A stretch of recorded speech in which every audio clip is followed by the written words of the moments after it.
she loved the kung fu and the cool like jackets and sunglasses and all that business. Accurate as possible. There we go. Oh no, that sugar went everywhere.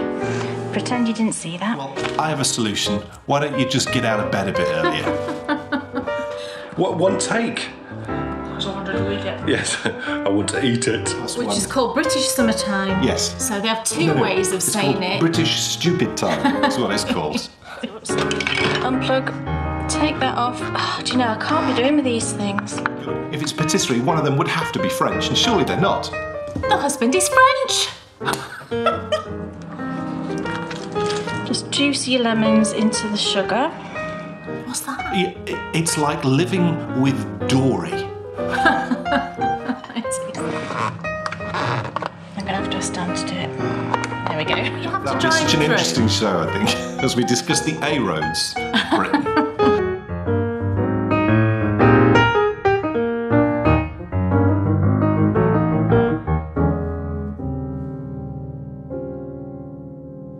Don't do that, you'll make a mistake. Won't she? She'll make a mistake if she doesn't look at her knitting when she's knitting. Welcome to episode 122. I wasn't ready. We're here. I welcomed everybody in. Okay. And they're all sat watching you knit. I know, I'm sorry about that. Well, I have a feeling that no one is going to have a problem. The world's gone mad, and I shall tell you for why. About 3 or 4 weeks ago, funnily enough, right before we started filming New Adventures, for about the 2 weeks running up to it, the weather was tropical. Oh gosh, it was really warm. And then... it was like 15, 16 degrees during the day. And then we start filming New Adventures, the wind starts to blow, the rain starts to pour, and we have sleet. Yeah, and it's like now, gosh, it was almost to freezing overnight, wasn't it? It was. The grass has begun growing. We cut the grass, or you cut the grass last week. Which is just, you know, it seems crazy when you consider that when the weather was all lovely, nothing. And then it goes funny, and it's just decided it's time to start. I know. Maybe it just thought the clocks have changed, now it's time for me to start growing. Look, the clocks have changed. Yes. And... we're always out of sorts. We say this every time, don't we? We're always out of sorts for a little bit when the clocks change. I know a tiny bit more about it now. How do you? I can't remember specifics. I just know that it was a guy in 1912 in England. It was a guy in 1912 who put forward a motion at Parliament that got through, and that's when the clocks started changing. You know, if we'd managed to survive... we could go back in time and stop him doing that. The thing is that if we'd managed to survive up until that point... I know.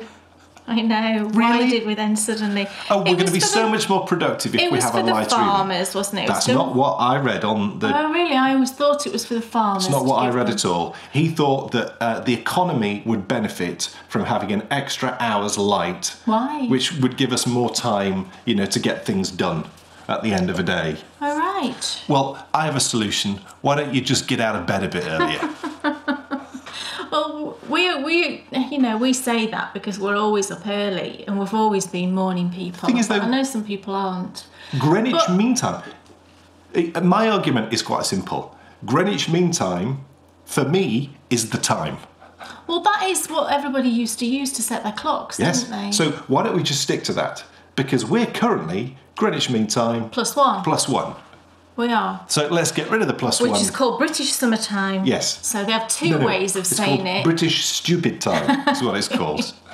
What I found particularly insulting about this year's clock change, or it shouldn't have been me, well, at least initially, I thought that it was all the mothers out there who should feel frustrated because the clock change occurred on Mother's Day. On Mother's Day, so we lost an hour of Mother's Day. An hour of Mother's Day was stolen. Even though I'm not really into Mother's Day, if I'm honest. Well, you are preempting my next preamble. Right. Yes, because a conversation arose. We just did one of our exclusive Patreon shows on Sunday, on Mother's Day. We did. And we were chatting about, obviously, the clock change, because it just happened, but we were also chatting about Mother's Day.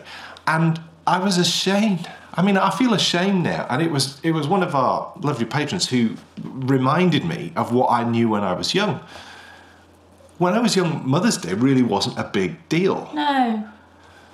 But Mothering Sunday was. That's actually the correct name for it, isn't it? And there are two totally different holidays. Right. You have the English, and it's normally it's Anglophile countries. Yeah. Used to celebrate, since the 1500s, we would celebrate Mothering Sunday. And the point of Mothering Sunday was that you returned to your mother church. So that was the church where you were baptized. If it wasn't possible for you to do that, then you would go to the mother church of that area. So that's normally the local cathedral. So you would also get the day off. So if you were in service, which obviously so many people were, you'd get the day off and you could go. It's what they used to call, I'm going to go a-mothering. Right. Also, it fell a number of weeks into Lent and 3 weeks before Easter. I think it's 4 weeks into Lent, 3 weeks before Easter. Right. And because in Lent you're supposed to give things up, and Mothering Sunday you were allowed to have a bit of a do. Oh, right. And that's the reason why simnel cake was really popular. But there was also other buns as well that people used to make. There's traditional buns from all over the world, some with sprinkles on the top and all sorts, I was finding.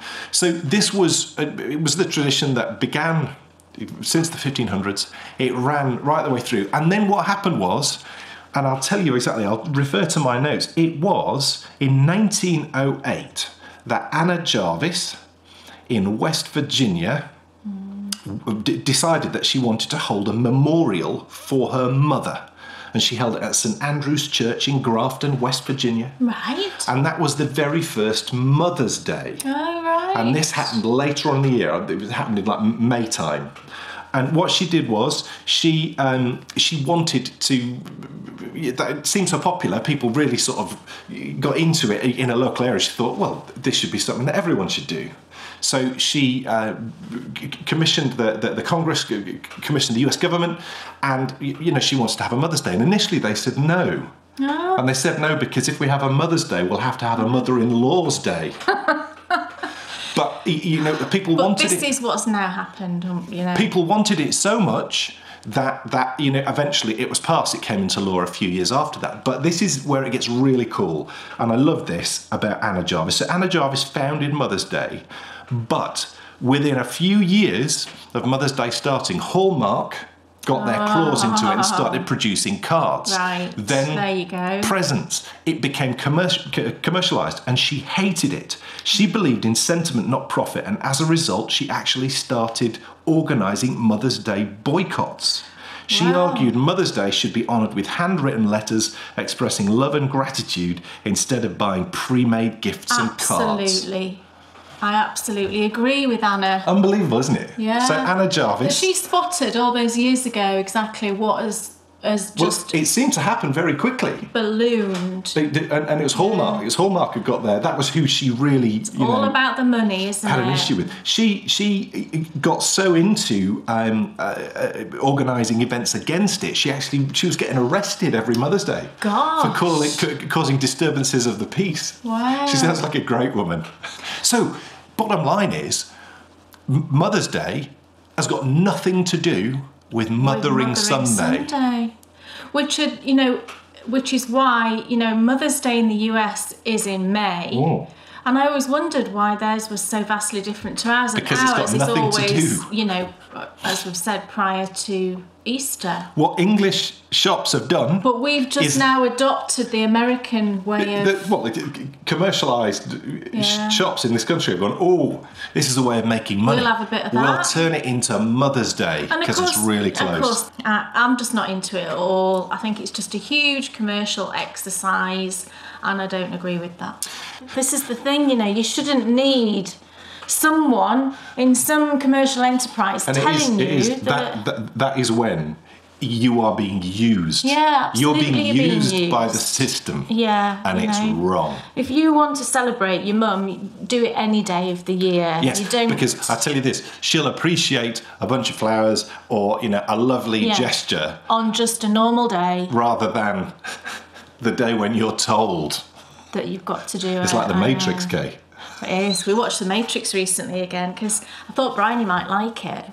And she did, she loved it. There's a couple of bits, isn't there, that are a bit icky. It was okay. You thought you'd been freaked out by it, but I don't think you had. I think it was other things. No, I don't think that freaked me out. Yeah. I don't like the bit where he comes out of the stuff. Yeah. And all the things pop off him. I don't like that very much. And Bryony didn't like that very much. No. But she loved the whole concept of it, didn't she? And she loved the kung fu and the cool like jackets and sunglasses and all that business. She loved it. And the bit that I loved was the bit at the end when the music came on. Oh yeah. And Kay said, Don't say it. It makes me look like an idiot. Oh, it doesn't. It's just a silly Billy. No, because you all laughed at me and said you were going to pretend that it never happened. I think you'll recall that I didn't laugh. I went, we'll never speak of that again. Yeah, exactly. That's worse than laughing. That's like saying you're so ridiculous that you said that I don't even want to think about it. Stop it. It was sweet. The music was by the Beastie Boys. No, it wasn't. Oh, it wasn't. I thought it was I thought the music at the end was the Beastie Boys. And that in itself, you're a legend for being able to go... It sounded like the Beastie Boys of Star Trek. It would do, because... And Bryony thought it was as well. Yes, it's music that comes from a similar time and it's a similar genre. I didn't call them the Beastie Boys, I called them the Beastie Brothers. Which was so... There was much hilarity from Bryony's corner of the room. It was so cool. It was such a mum thing to... Oh, mum.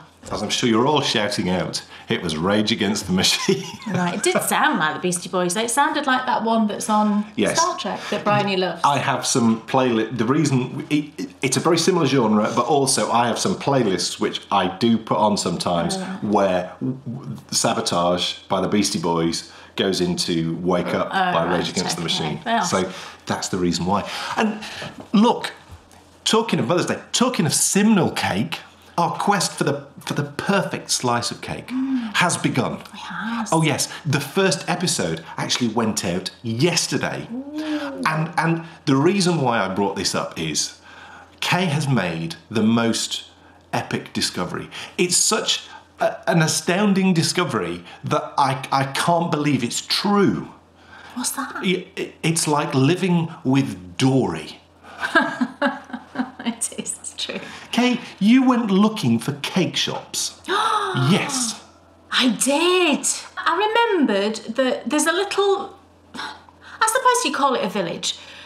It will have been a village. It will have been a village about 400 years ago. Yeah, originally. There's now like a precinct of shops in the outskirts of the town where we live. Yeah, and we drive through it when we have to go north on the A1. That's a whole other thing. Can we save that for our Roads of the UK show? Yes, we will. We'll save that rant. But you have to drive through. That'll be such an interesting show, I think, as we discuss the A roads of Britain.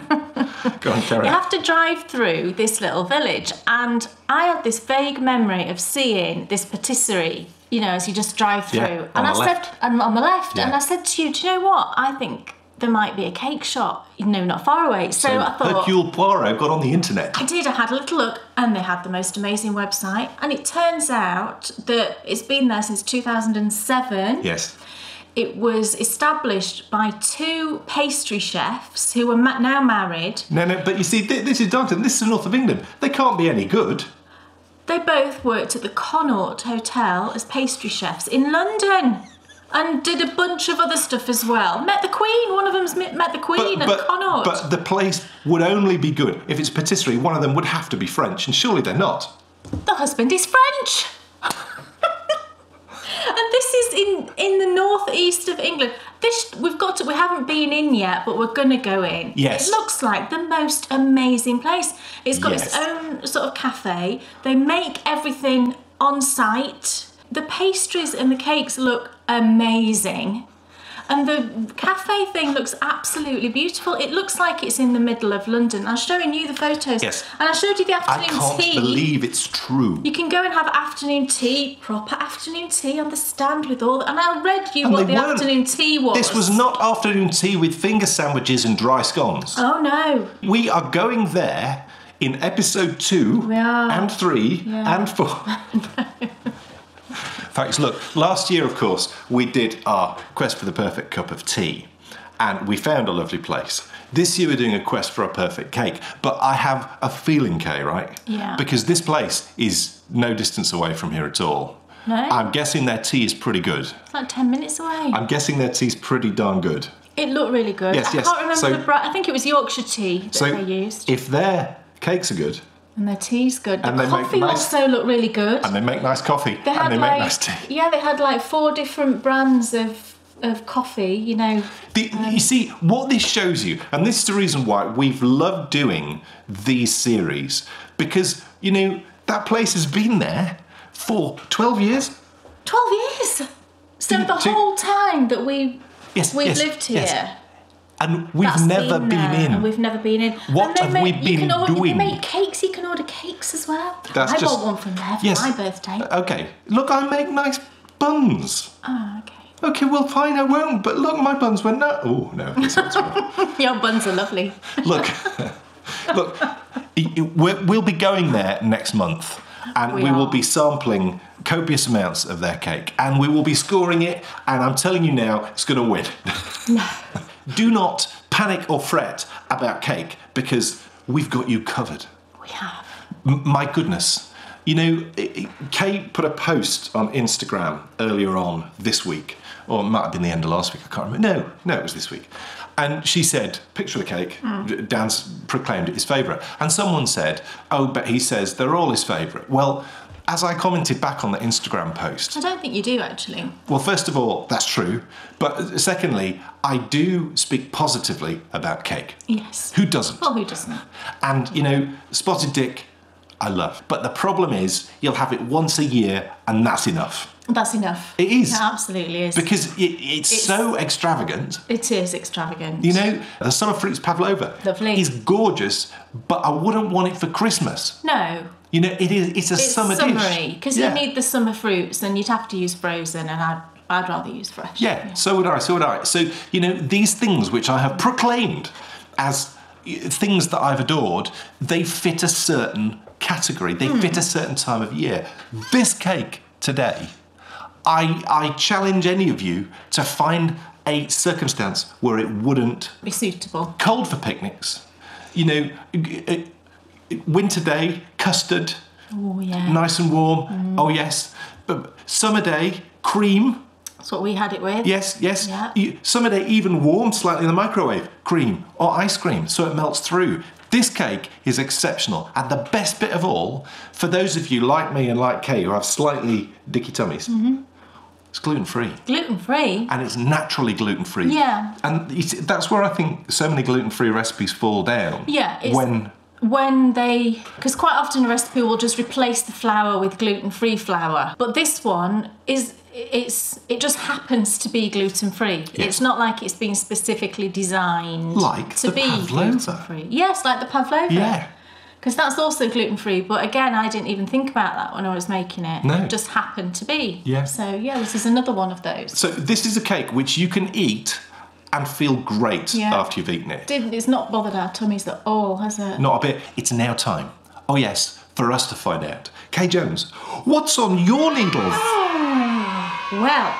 Oh, it's lovely. It is lovely. Can you remember the back end of last year I made Bryony a scarf? And it was in the style of Newt Scamander. It was the Hufflepuff scarf that went into her Newt Scamander suitcase for Christmas.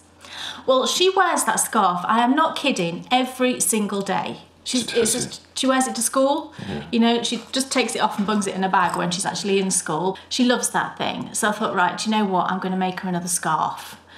And so I sat down with her and I spoke to her and I said, right, if I was to make you another scarf, what would you want it to be like? Do you want another Harry Potter type scarf? And she's like, not really, because she only really likes Hufflepuff. So, right, okay. And we thought about it for a few days. And then I got some new yarn. Some new yarn arrived, actually, a couple of weeks ago. And I showed it to her and she went, oh, I love that. And it happened to be mimicking a painting that one of the fellas out of a band that she likes really loves. Right. One of them really likes the painting Starry Night, and I'd got this yarn from River City Knits called Starry Night, and I happened to show it to her and she's like, oh my gosh, so-and-so really likes that. I can't remember his name. Don't know.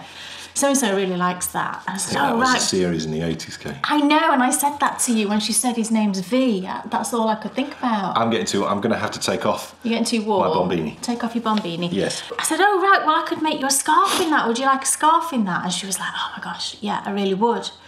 So I said, well, do you want it all in that yarn or do you want something else? So we had this whole talk and she decided exactly what she wanted, and we went through my stash and we found something else to go with it.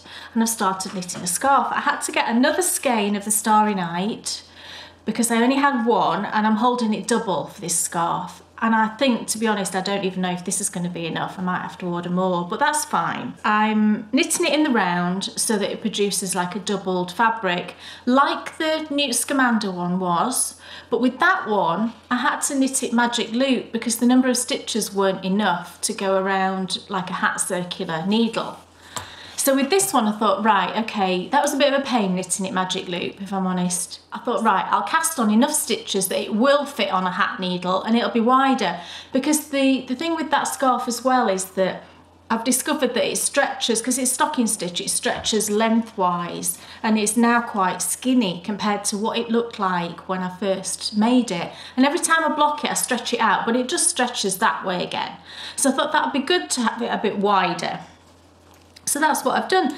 So this is where I'm up to. And what she decided was that she wanted the bottom bits of the scarf to be in a sort of lighter colour that coordinated with the Starry Night, and then the rest of it just to be the Starry Night. So there'll be another band of this colour on the other end, and then Starry Night all the way around. So I cast on 90 stitches using 5mm needles. And I just started it like a hat, so I didn't do a provisional cast on. I just thought, oh, I can't, do you know what, I can't be bothered doing a provisional cast on. I know that's really lazy. So what I did was I just cast on like normal for a hat, so this was open at the bottom. And then once I'd completed this section, I just went back and I seamed that closed. Don't try and seam it closed before you've knit a good portion if you're knitting this, because then you can't knit in the round. I discovered that. So yeah, I knit sort of, what's this, 6 inches, I don't know, and then you can go back and seam it, and then there's enough, you know, length underneath your needle to be able to knit in the round like that. So you seamed it and I seamed it and it wouldn't open out. No. I thought, what are you doing, you absolute fool? So I unseamed it. You know, when I've knit sort of this amount, you can just seam the bottom. It looks perfectly neat. And I'll put tassels on this anyway, so you won't even see, but I just whip stitched it, and I think it's perfectly neat. You could provisionally cast on if you wanted to and then graft it, I suppose, at the end, but I just thought, oh, I can't be bothered. I think what I did with the other one was I did Judy's Magic Cast On. And because I was knitting it magic loop, you can do that because your needles are kind of different. It's not like you're knitting like that, is it, when you knit magic loop? It's flat like that, so you can do that. But I couldn't do it working like this on one of the sort of hat circulars. But I think that's fine. So I'm just going to carry on now knitting in the round, yarn doubled with the Starry Night until I get back round to the other end, and then I'll knit another section of this. So the yarns, like I said, these are the 2 skeins of Starry Night that I've got. And this is the River Knits, and it's BFL 4-ply, so it's 100% BFL superwash Starry Night, and you get 400 meters per 100 grams, so I've got 800 meters effectively there, but I'll only be knitting 400 meters worth, so I've actually no idea how far that's going to get me. I need just one more and just double that one skein, or I don't know, I mean, I might need 2 more, I don't know. But never mind, you know, that's fine, because she really loves it. And I love how it's knitting up. Look at the Starry Night. Isn't it just gorgeous? And then the yarn below, this one I had in my stash, and this one is from Biff Sugar Yarns, and the colourway is called Winter Woods. I bought this before Christmas. Biff Sugar Yarns, it was one of her Christmas colourways. And this is, it's got cashmere in. Superwash merino, cashmere and nylon. Where does cashmere come from? A goat, I believe. Yes, a goat. Is it like an underdown, like? Yeah, it's cashmere goat, isn't it? Like that other posh stuff. I wonder if it's like similarly made to, what's that stuff, Kiviot? Kiviot. It's not like Kiviot. Right. I don't think. Right.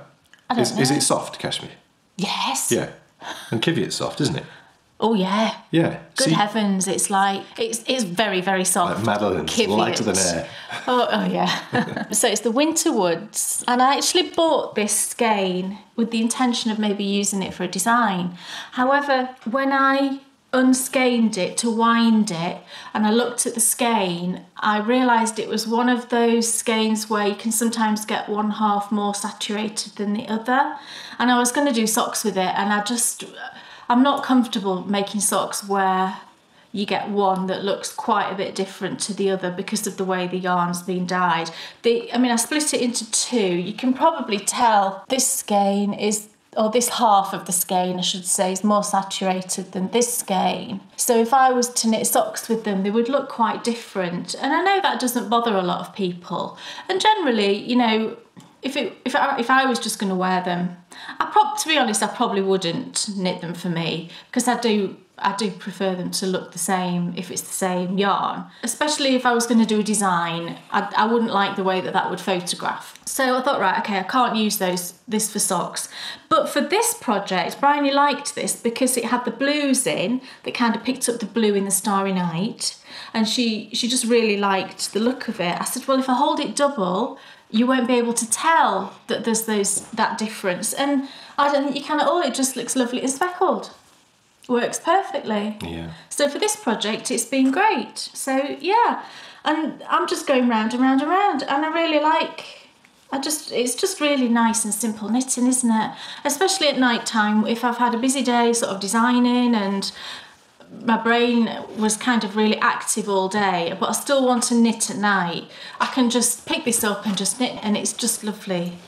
So I only cast this on last weekend, maybe, I think.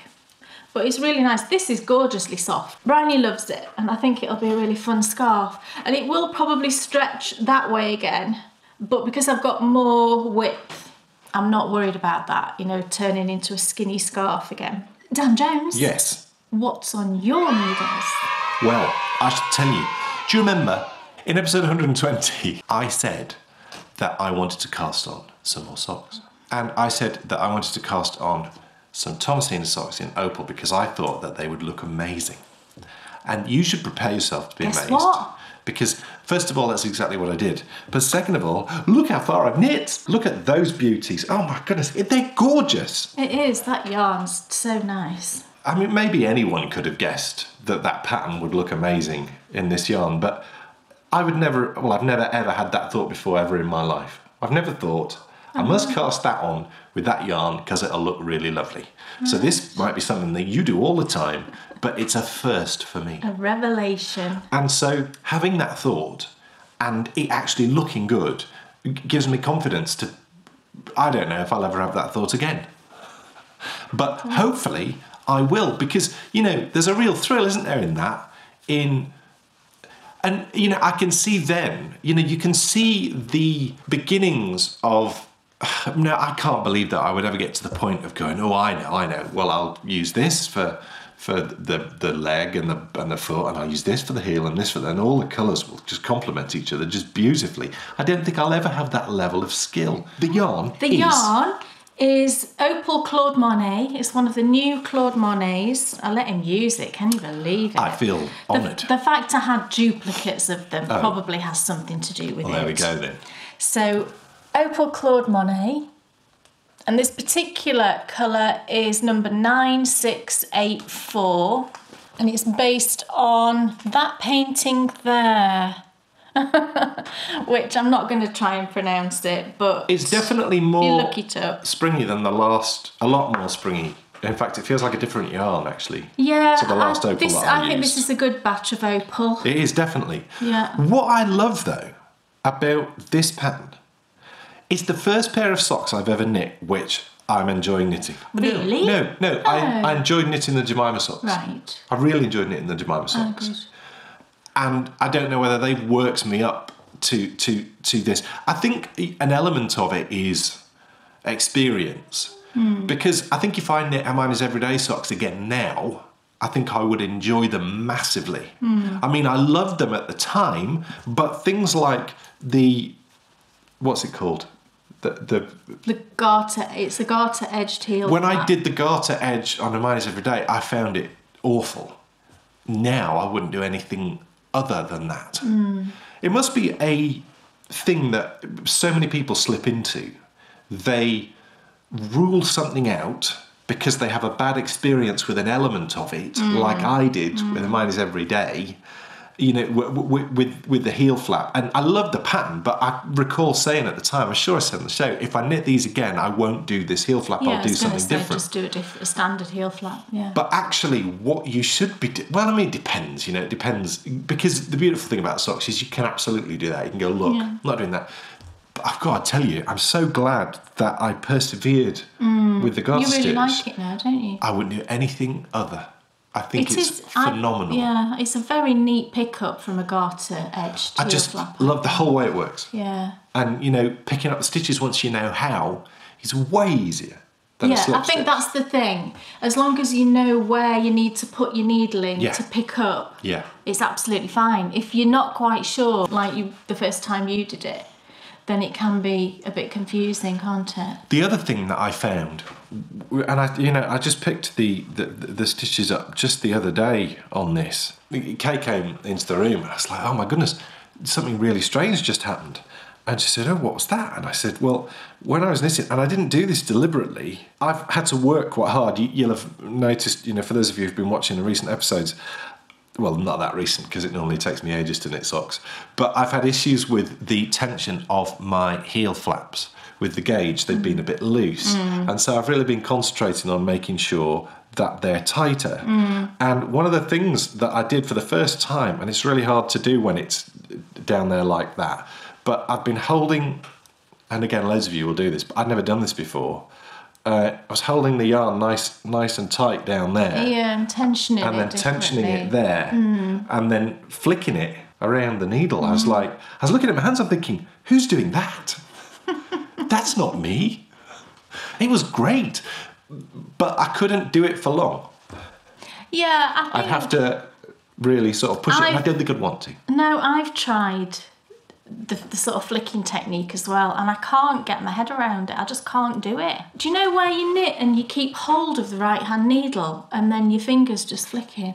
Yeah. I cannot do it. I've tried loads and loads of times, and because I always let go of the right hand needle and wrap like you do the same thing. I think the only reason why it happened for me, just sort of looking at my hands and thinking about what was going on, was because I was picking up stitches, I had a long run. Yeah. So I could grip the needle, whereas, you know, something like this now, I can't get my hand in there to grip it as I was doing when I was flicking further up there. Yeah. But, you know, it's horses for courses at the end of the day. Oh, the technique worked way better. One of the problems that I've been having is when I'm doing things like SSKs, although I need to stop doing the SSKs. I don't do SSKs anymore. No, I know. I mean, we spoke about this at length, and Kay's right, because when I've done knit one, slip one, purl slip stitch over, what you don't get is you don't get the issue where when you do an SSK, I find that when you've slipped. When I go back through to knit, I find the stitches are very loose. Because you stretch them out. Yeah, maybe, the stitches are very loose on the needles because you've slipped them across. And one of the reasons why my heel turn was becoming an issue was I was, instead of tightening up then, when I was then knitting after the slip, I was relaxing it off even more so I could find the stitch to pull it through. Whereas tightening it up keeps it nice and taut. You can see the stitch, through it comes, tightens it all up, everything's great. And, you know, it's horses for courses, isn't it? It is, absolutely. Do the right skills at the right time and you'll get the right end product. I would love to be able to do the holding onto the needle and flicking, just for the speed thing, because sometimes, you know, if I'm working on a design or something and you get a stretch of the stocking stitch or whatever, I'd love to be able to just zoom through that quicker than I would do just knitting normally. But I've honestly tried it loads of times. I've watched different videos on it, and I just can't seem to get my hands to hold on to that right needle whilst putting the yarn round at the same time. But like Dan said, everybody just do whatever is right for you at the end of the day. But that's the Opal yarn. It's gorgeous. It's really, really pretty. So they'll be lovely socks. They're the Thomasina ones. They are. I was just about to say, actually. I can't remember if you said. No, I don't think I have yet. It's the Thomasina socks. One of the things that I wasn't concerned about, but I was when you said, because you said, oh, that's a lot of twisted stitches. There's a lot of twisted stitches, yeah. And then I thought, oh, crumbs, there is a lot of twisted stitches. Well, do you know what? I love them. It's because you're doing them in a different way. It's not like normally when you do twisted stitches, you do like 1 or 2, and then you know you're alternating with something else, aren't you? This is different. You don't do that. And I've knit 2 pairs of Thomasina socks, and I really enjoyed both of them. The other thing that I love about this is the fabric that it creates, because it's like a pattern fabric. And I think as well, do you know what I really like about you using the Monet colourway is because it kind of looks like a Monet painting. Do you know how he had that kind of misty look, didn't he? Impressionist. It's the impressionist sort of look, isn't it? And that's just what it looks like, because the stitch pattern blurs the striping in it. Right. And I think it really looks more like the painting in that stitch pattern. It makes me want to knit, not that I'm going to because it would bore me senseless, but it makes me want to knit like a totally plain pair to then compare. Yeah, well, I'll be doing that at some point with that yarn. So. Well, that'll be great. Yeah. It'll be great to look at, the difference, how it looks. Yeah, absolutely. Yeah. But, it has made me now want to knit the Peter ones. And I sort of alluded... You'll enjoy the Peter ones. I alluded to that when I said, I'm going to do this. Well, what I'm going to do is not get overexcited and have 2 on the go, because that's when I'll tip myself over the edge and I won't enjoy it anymore. Finish these. And when you think, it's the first time I've seen these are a fresh cast on, and I'm already doing a gusset decreases. So, who knows, by Christmas, I'll probably have them finished.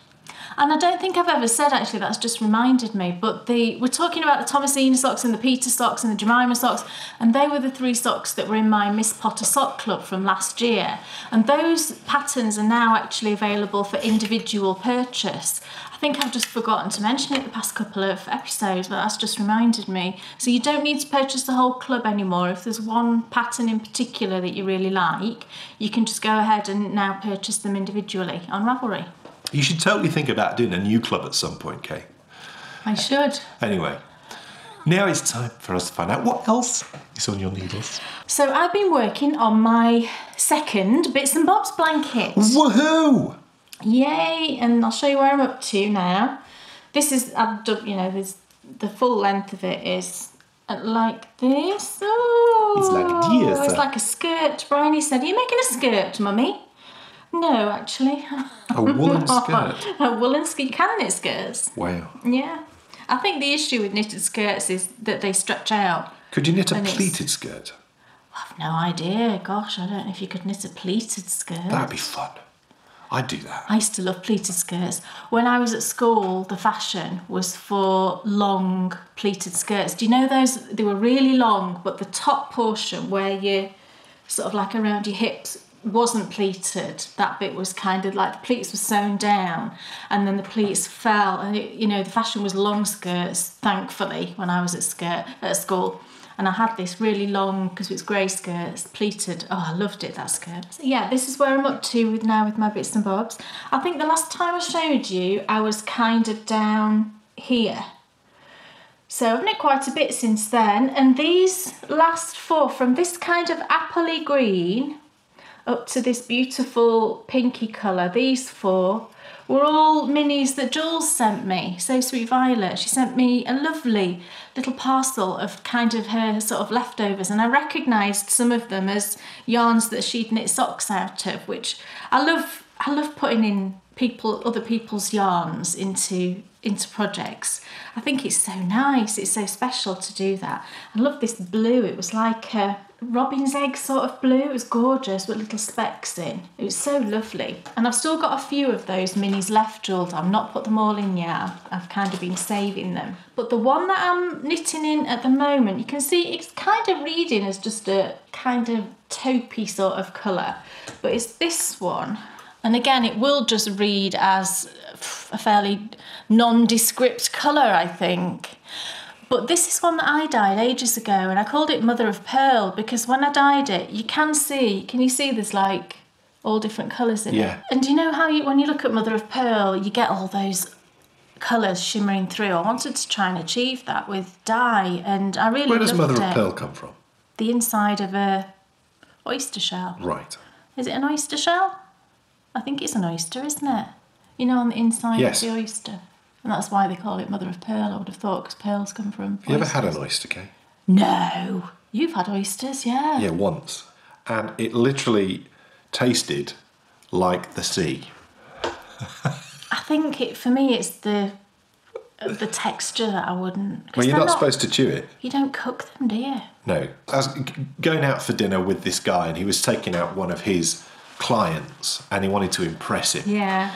And we went to this fish restaurant in London, and it was cool because you walked into it and it was a fishmonger's, and it looked like a fishmonger's. Really? I didn't know that. Wow. And then in the back was this really lovely restaurant. Wow. So in we go, and everyone's got sat down, and he's like playing host and like, what do you want? Gets round to this guy who's trying to impress. He says, what would you like? And he said, can I have a steak and a green salad? And he said... A steak in a fish restaurant? He said, you can't do that. It's a fish restaurant. He said, I'm allergic to fish. No. The poor guy's face, who'd arranged this dinner, was like, oh no. And it would have cost a fortune as well, that restaurant. No. But they did. They totally had a steak. They did. Yeah. They had one on the menu. Right. I think often places do, don't they? Because they think, someone in the party might not. But I'll never forget his face. He was so disappointed. I love fish and I love prawns, but I don't do like mussels and cockles and oysters and no. I really like mussels. You do like mussels? Very much. Yeah. Very, really nice. And you like squid as well? Oh, I love squid. See, I wouldn't eat squid either. I have calamaris probably a couple of times, well, once a week. Once a week? Yeah, I love them. Got to cook them right though. If you ever do them, they go all chewy. Yeah, they do. Yeah. Well, you don't want to eat something like that, do you? Ugh.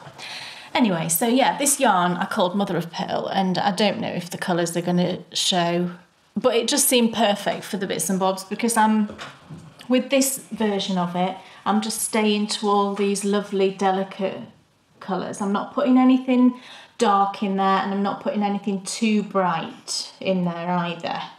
And I just love how it's looking. It's just so pretty. I'm on to now, this is my second skein of the background colour, which is probably about halfway through. And I'm using Cascade Heritage, and this is in the Snow colourway. It's one of my favourites. It's not a bright white, it's just a soft white, and it's just gorgeous.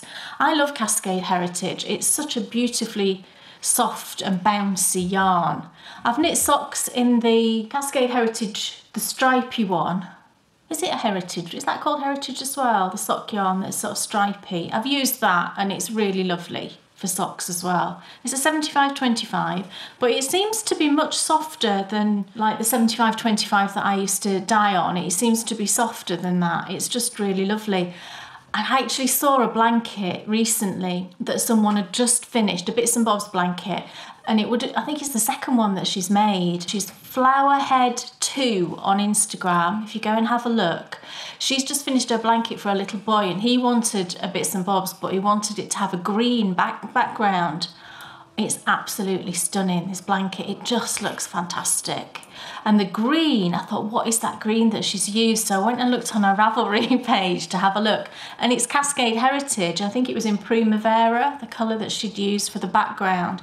It looks fantastic. And she'd made it much bigger. She used 7 skeins for a background. And it was just beautiful, beautiful blanket. So yeah, I really love this yarn for sort of the background. I think it's just fantastic. And it's so soft and squishy. The whole thing's just really lovely. So I'm carrying on, working on this, and every time I pick it up, I work through a few inches probably. So I've got 5 skeins for the background, so I know that one skein is a 1/5, and I've done another half of that, so whatever the maths of that is. I'm not far off 2/5 of the way through it. And I think this is going to be a gift for someone, so I'd like to get it done by the end of the year. I can't see that being a problem. Hopefully I'll be Christmas able gift? to. A Christmas gift. Oh, lovely. Yeah. And I'm going to put on a border of pink, I think. I'm pretty sure I'm going to use pink, but I'm going to use a pink that's more like a shell pink. And I will use that for the I-cord border. I think that'll look beautiful. And I'm using 4mm needles, which is what my pattern calls for. I bought this set of needles specially, and these are higher bamboos, but they're fixed. I really love the cables. I know. Normally, higher interchangeables have a blue cable, but this one's green. I really love it. I love that it's green. I think such a pretty green as well. Really sort of appley green. I love that. And these don't spin. The higher interchangeable ones, they spin in the cord. These don't. It's a fixed one. It doesn't need to spin for this, to be fair. Oh, this is another one from Jules. It's beautiful. I might put this one in next. Oh, it's gorgeous. Look at that. Isn't that beautiful? That's Eastery. Oh, it's just lovely. Makes me think of little chicks. I know it does. Jules, if you're watching, that one is gorgeous. I don't know what it is, but it's beautiful. And they're all wound by... Do you know you can wind yarn on like a nostopina? That's how I think these... It's basically a stick. All right, okay. It's like a wooden stick. It's been carved and everything. A nostopina. A nostopina. Yeah. So it's 2 words. Yes. Right. A is as in... The stick isn't a nostopina. No. Right. Well, you would say that because this is a nostopina. Okay. But anyway, that's how it's been wound, and it's just these beautiful little... It sounds like something used in medieval... Beautiful little cakes. Operations. It's not, it's just a wooden stick. Right, maybe it was used in medieval operations. It was. I'm being insulting saying it's a stick. It's a carved, really pretty thing. But you can wind yarn on them. Right. Hand wind it. And I wonder where the word produces... nostopina comes from. I don't know. I mean, it sounds... Someone will know, and I'm looking forward to finding out.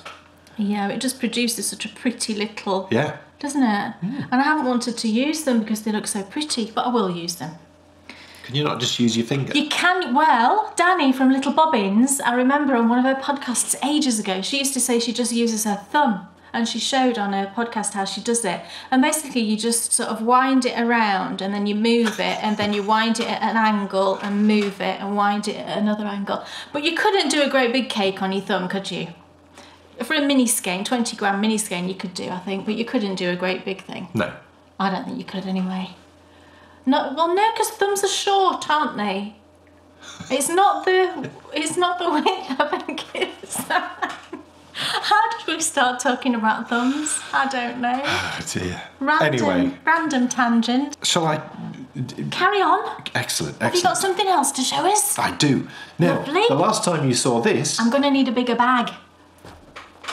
The last time you saw this, I was about to rip it out because I had neglected to do the increases, which would then make the colour work. So I managed to get through this bit fine, but I was just getting into this bit, or no, maybe it was down here. No, I think I was just into this. You were there. I was just into that. So Kay very kindly ripped it back for me, and look.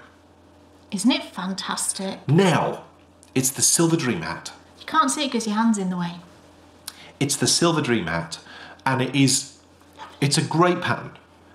I really enjoy knitting it, but I don't know if you have ever come up against this problem. My main colour is dark, and my contrast colour is light. But on the chart, my main colour is white, and my contrast colour is dark. So it is the opposite to what my yarn is.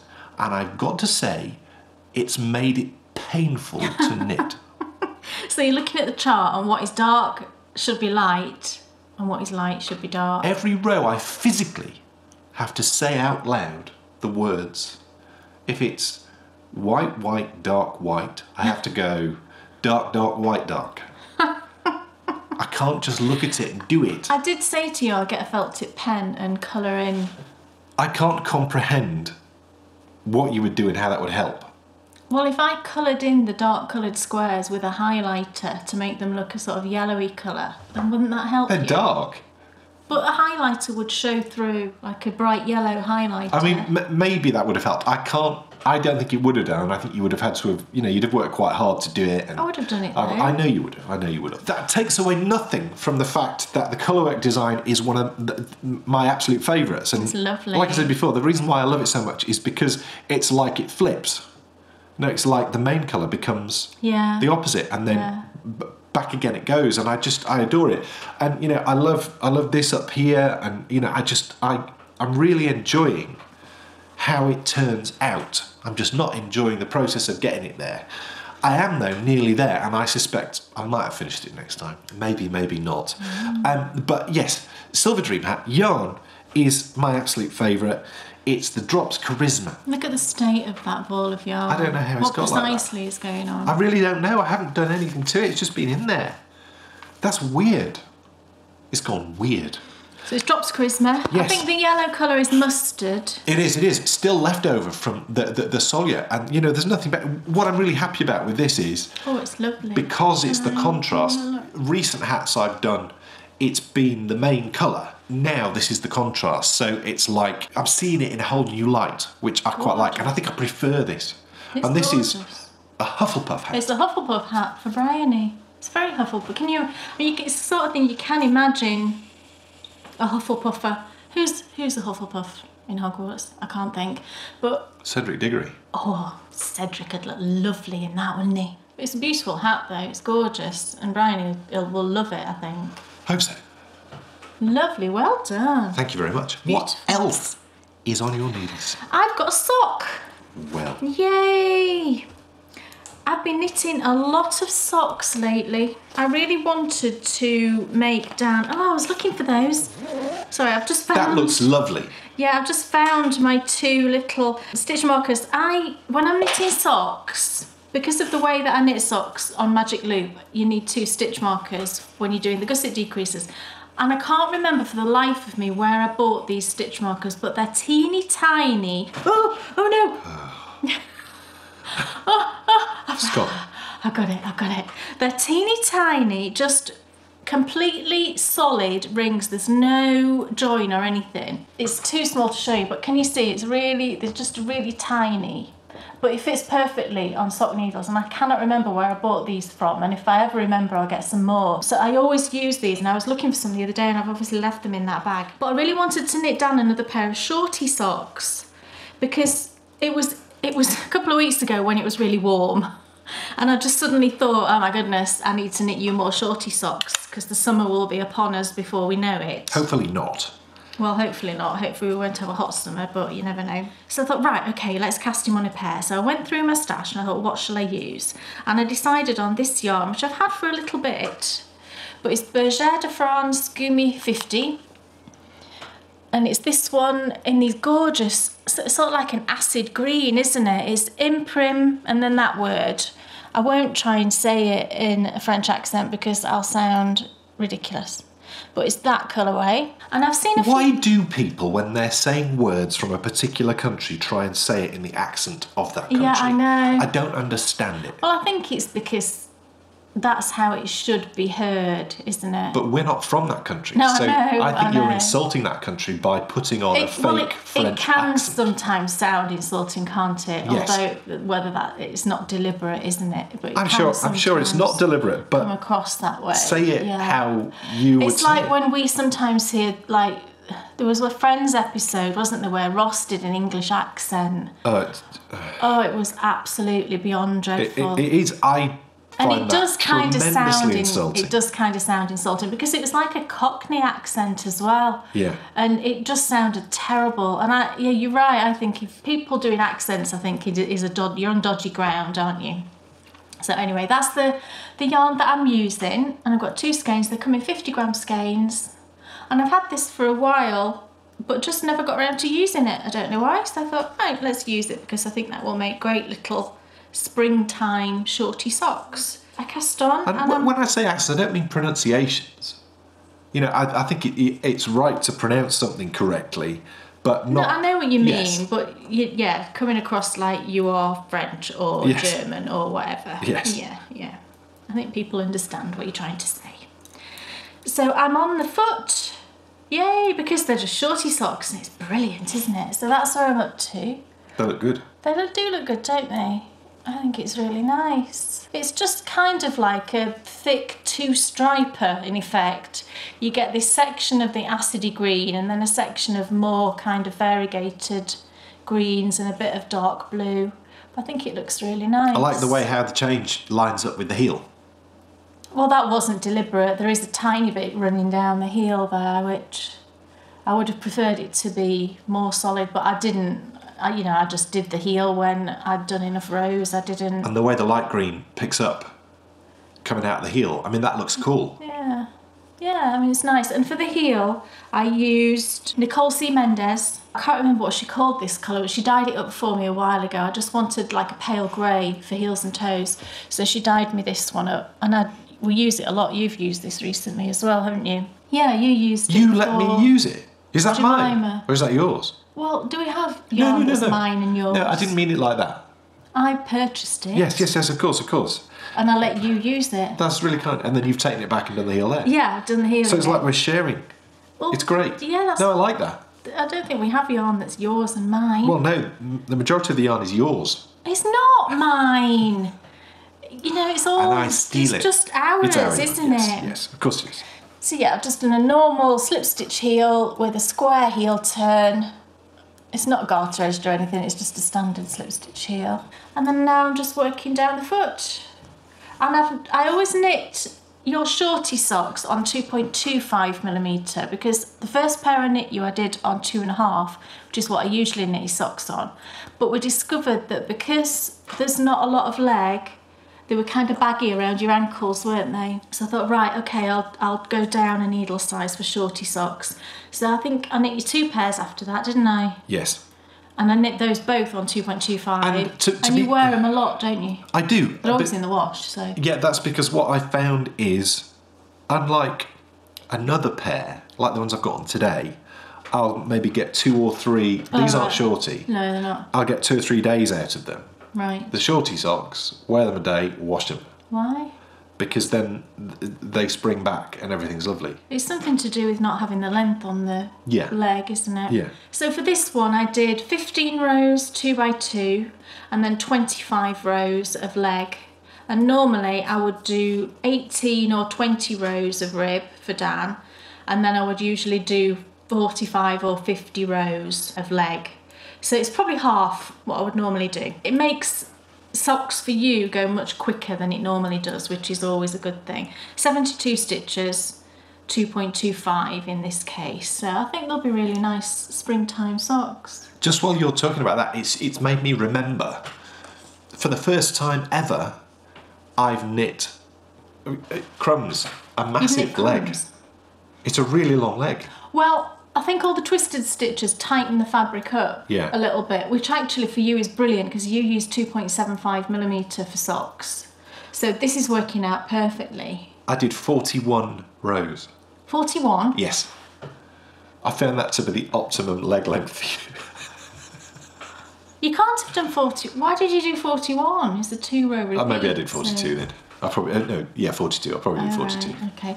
That's fairly normal for fingering weight leg for me though. I usually do a 45. Well, I've never done that length before. That's because you're lazy. Not anymore. Not with these lovely socks. I just want to knit them.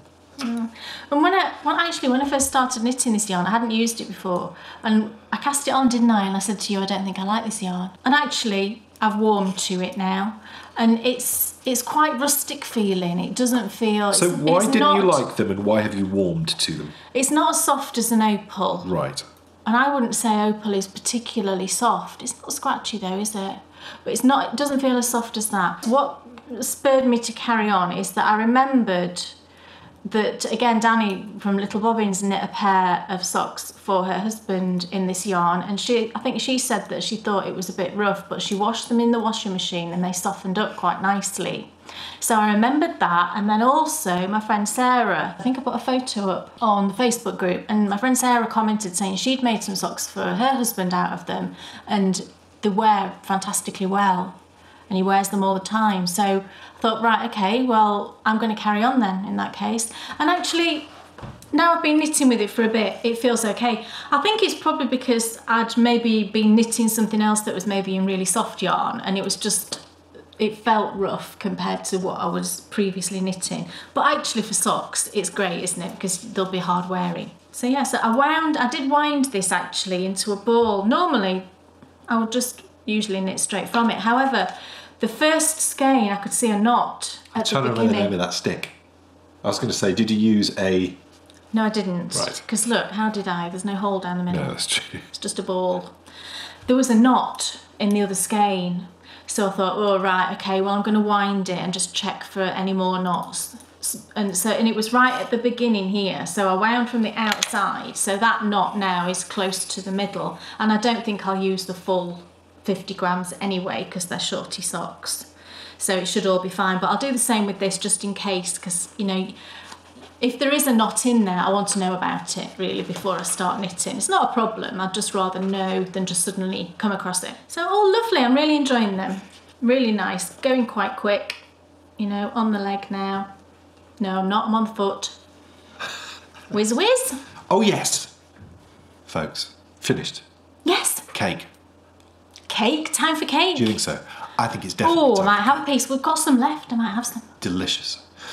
Ladies and gentlemen, I'm delighted to introduce you to, right now, the second episode in the brand new season of the Bryonybear's Pudding Club.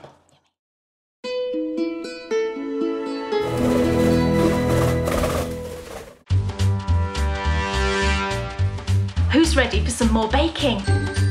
This season, we'll share more of the tastes of our childhood, but with some modern twists we know our mums and grandmas would love.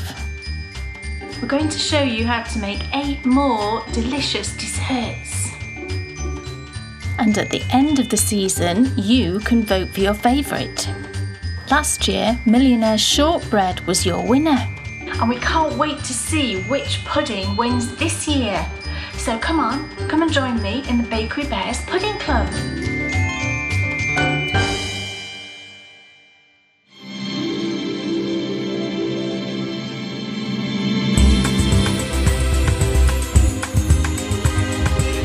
Ladies and gentlemen, I'm absolutely delighted to introduce you to the lemon and polenta drizzle cake. There are many people out there who would argue that this is the quintessential component of the perfect afternoon tea. It's really an amalgamation of the stunning patisseries you see in high-class cafes across Italy, but the syrupy sogginess borrows from the tea time classic that is the lemon drizzle cake. The roots of this delicious recipe lie in the famous pound cakes, which appeared in France in the 1700s. A pound of flour, butter, eggs and sugar were mixed and baked, often in a bundt mould, to create a rather dense cake. Increasingly elaborate icings and additional flavourings were used to finish the cake. As the years progressed and baking powder was invented, less dense pound cakes began to appear, with lemon becoming one of the most popular additional flavourings. What I adore so much about today's recipe is that it is, with a little planning, naturally gluten-free. It's also perfect in just about every situation, from cold slices with a picnic to decadent squares accompanied with extra thick double cream. This is one of our favourite cakes ever, so I think we should stop talking about it and get baking. Okay, so what are we going to need to make our lovely lemon cake? So first of all, we need some polenta, or it's also called fine cornmeal. I think it depends which country you're in, to be honest, as to what it's normally called. Mine's got both names on it, fine cornmeal. It also says polenta down there. We're going to need some golden caster sugar. You can use just normal white caster sugar, but if you can get a hold of the golden caster sugar, it's unrefined and it's got much more flavour than standard sort of white caster sugar. I tend to always use this. If a recipe says caster sugar, I usually always use golden. We're then going to need baking powder. Now this is where you just need to be a little bit careful, because some baking powders do contain wheat starch. Mine doesn't. Mine has rice flour in it. So I'm absolutely fine with regards to being gluten-free. So before you purchase it, or if you've got some in your cupboard, just have a quick check and make sure there's no wheat starch in it. We're going to need butter. I always use salted butter when I'm baking. I know a lot of people prefer unsalted. If you prefer unsalted, then by all means use it, but I always use salted. Ground almonds is the next thing. 3 eggs. And then the lemons. Now we've got 2 different, not types of lemon, but one's been prepared and one hasn't. I've got 2 just normal lemons here.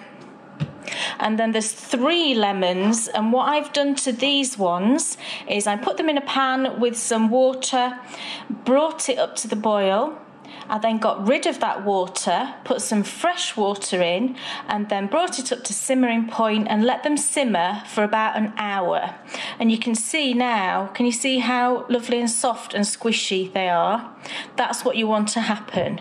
So you want 3 lemons that you've prepared in that way. Now the recipe technically calls for 2 lemons and 1 lemon, but when I actually made it, I found that increasing the lemons really gave much more flavour and we really loved it. So that's the only bit of the recipe that I've tweaked a little bit. So what about our baking notions? Let's have a little look. So we're going to need just a normal standard mixing bowl, weighing scales, just normal kitchen weighing scales, and then I'm going to use a hand mixer, and then you'll also need either a food processor, or I've got one of these little mini chopper things, mini blenders, which we use for all kinds of things. They're really useful. So it'll be either a food processor or one of these little mini choppers. If you've got a food processor, you can do away with the hand mixer, because you can actually then do the whole cake in the food processor. And then to bake the cake in,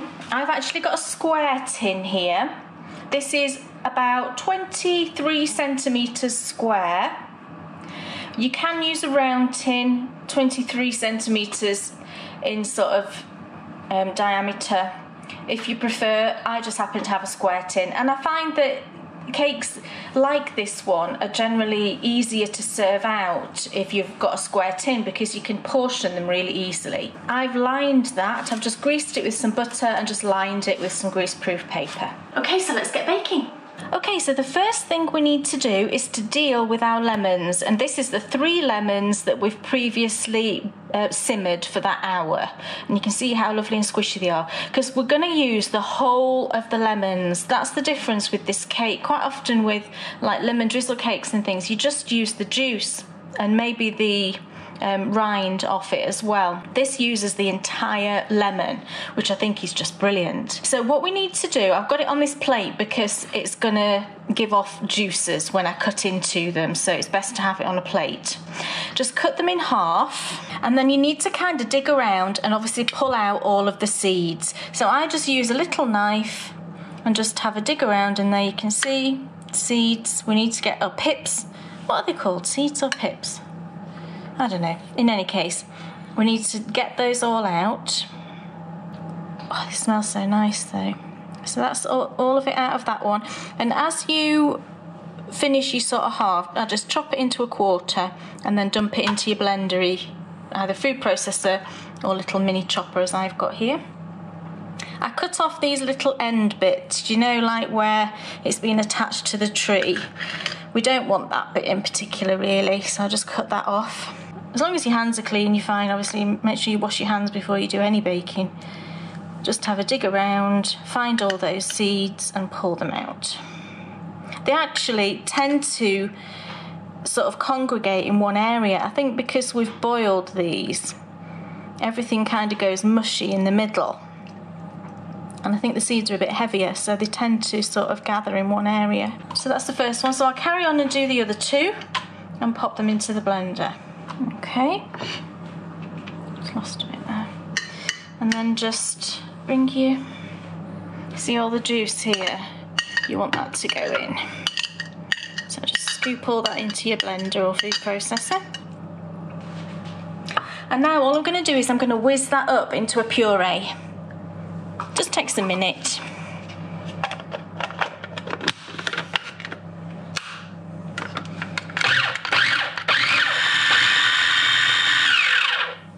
Okay, I think we're there. Let's have a little look. So as you can see, it produces this amazing, thick, beautifully coloured, and the smell I can't even describe to you. It just smells amazing. So this is your lemon puree already. So now we can just get mixing all the rest of the ingredients. Okay, so all we need to do now is to combine all of the ingredients together and whiz it all together. So if you've actually used, you know, a large food processor, what you can do is just leave your lemon mixture in there and then just add everything else into your food processor and whiz it in there. I obviously don't have that, so I'm doing it separately. So I'm going to weigh everything out. So first of all, my butter, which I've already weighed out. So there's 140 grams. You can see how nice and soft that is. I actually just added it in the microwave a little bit. So 140 grams of butter. And then just zero off your scales. 250 grams of golden caster sugar. It's a lot of sugar, and that's why I found that adding that extra lemon really cut through it. I've got 253 there. I like to be as accurate as possible. There we go. And we've got 200 grams of ground almonds, which is nearly all of this. This does make a nice big cake, so it's perfect for family gatherings. We've got 175 grams of polenta, or fine cornmeal, whatever you call it. Now I've got 3 eggs. We can take that off the scales now because we've weighed everything out. So 3 eggs just straight in.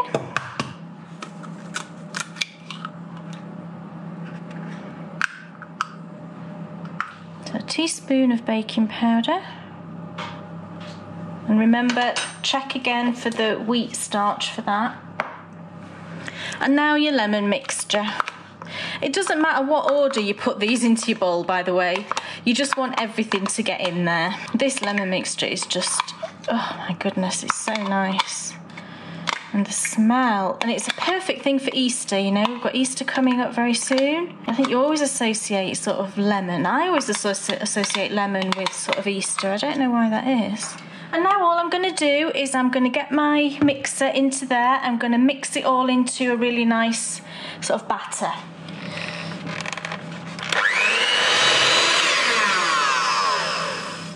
And there we go. So the consistency should be like a normal cake batter, really, soft dropping consistency, as Delia always used to say. So you pick your spoon up and it will drop off. That's the kind of consistency it should be. And now all we need to do is to put our batter into our cake tin. Now while I'm doing this, I'll tell you that I preheated my oven to 180 degrees centigrade or 160 degrees if you've got a fan oven. So pile it all in.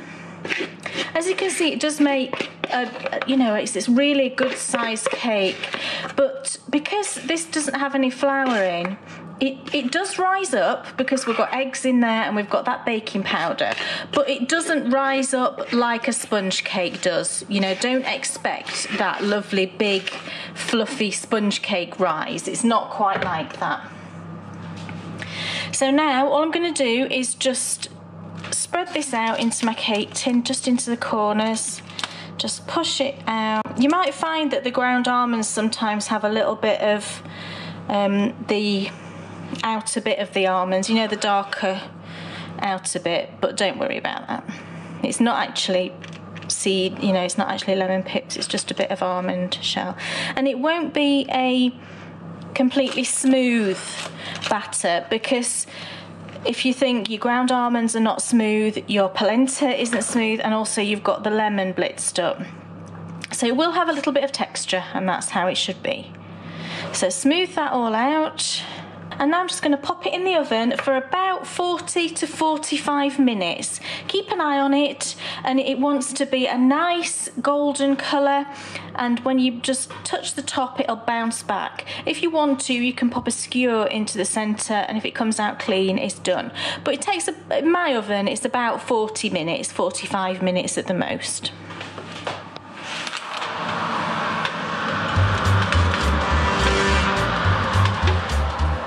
Okay, so our cake's now happily cooking away in the oven. So come back in part 2, where we're going to take it out and we're going to put on the lovely crunchy lemony topping, and then we're going to try it. So I'll see you in part 2. Now you've got to wait till part 2 before you can eat that, but we've just had some.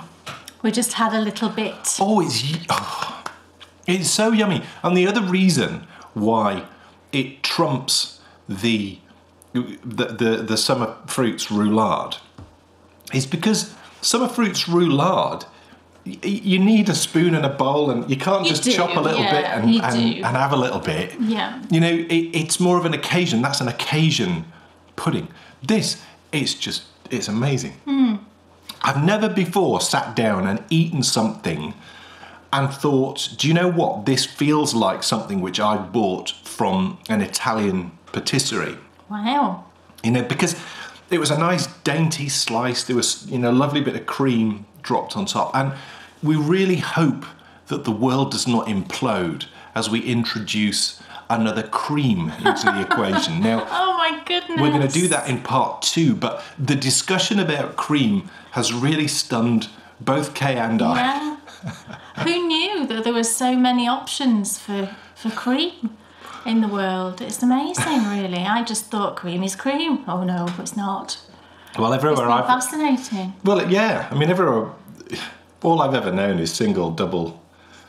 That's it, really. I mean, single and double are the two basic things, but then you do get whipping cream, don't you? But you can whip up single or double cream as well. I don't really understand whipping cream.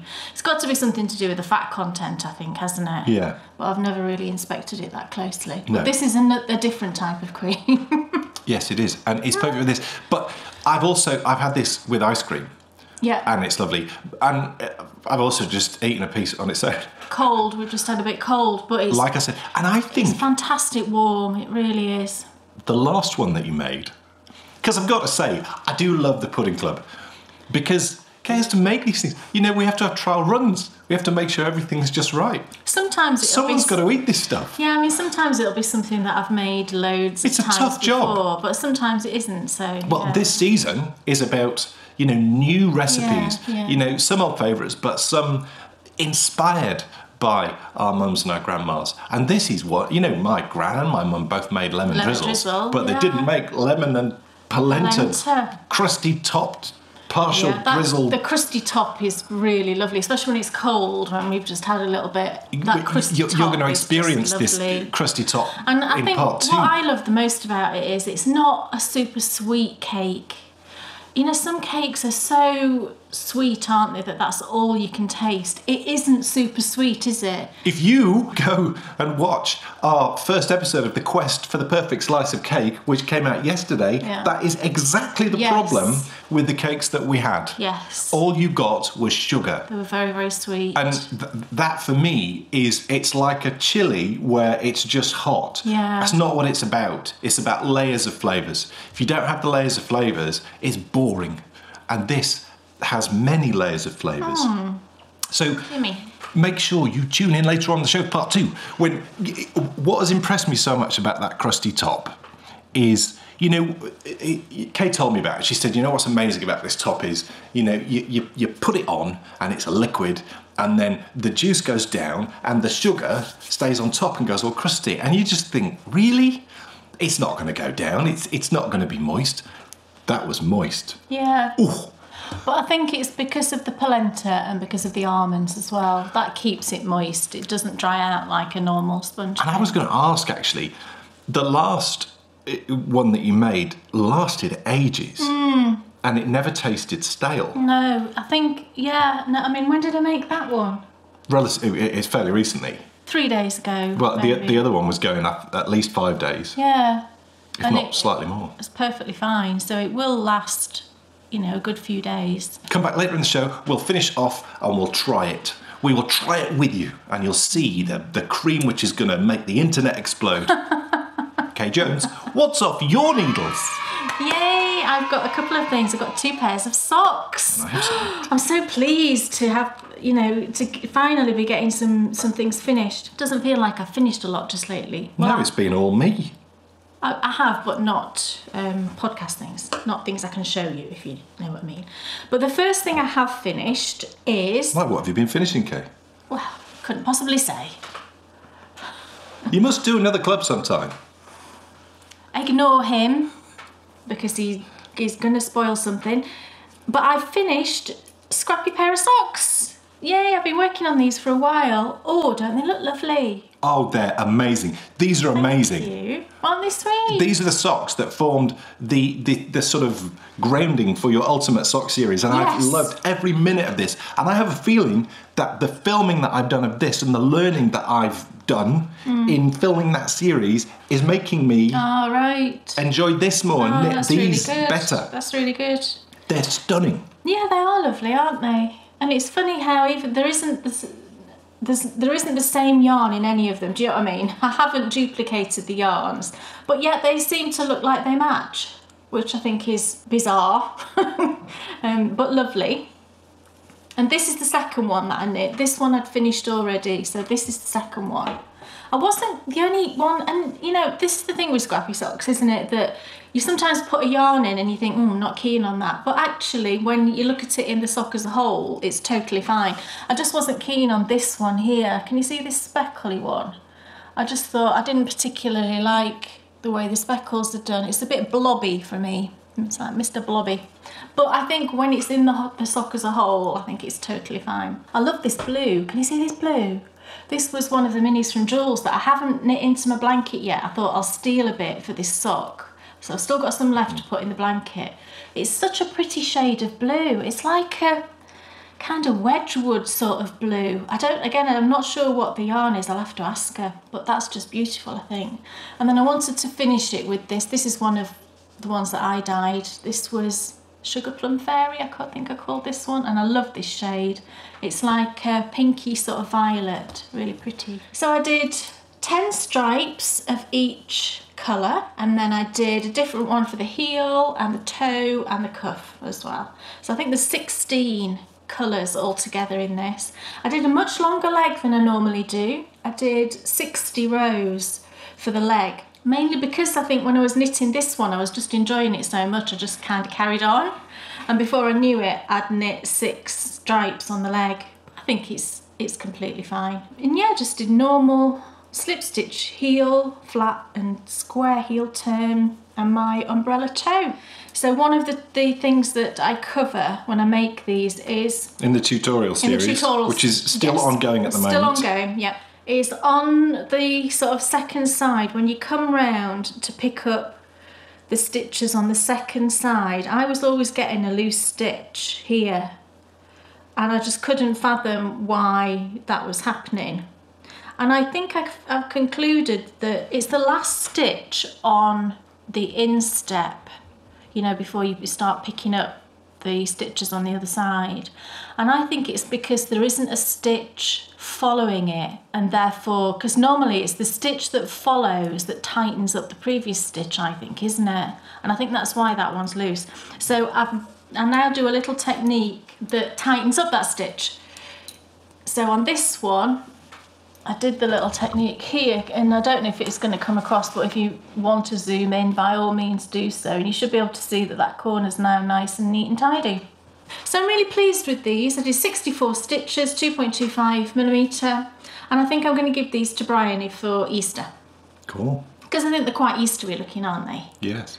And I think she'll enjoy having those. I don't want socks for Easter. You don't want socks for Easter? No. Well, I'm glad, because I'm not planning on giving you any. I want chocolate. Well, that's excellent. Good. I don't have to knit chocolate. That's totally fine. No. Why don't you want socks for Easter, you ungrateful devil? Because I want chocolate. You want chocolate? Yeah. It's not really, when we've been talking about traditional things, chocolate at Easter is not, it's a modern invention, isn't it? Yeah, that's fine. I still want it. Well, that's fine, because I can't have it. So what shall I have for Easter? I don't know. Dan Jones, Yes. what's off your needles? I finished. Oh, I'll try it on. This is part of my brand new quest. Yes, my return to the centre of the yoke. Last year, I knit the soil and I journeyed to the centre of the yoke, and we filmed a series, 11-episode series that went out right the way through the year, and the return to the centre of the yoke has now begun. Episode 1 in a brand new setting. Oh yes, with a lovely backdrop of lots of garments. Honestly, it's amazing.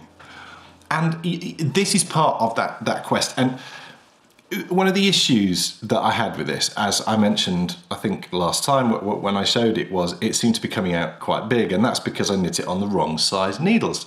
But it actually, Kay's fairly happy with how it fits, but I'm gonna follow a plan very similar to what I did last year, which is I've selected this hat now. See, it looks fine.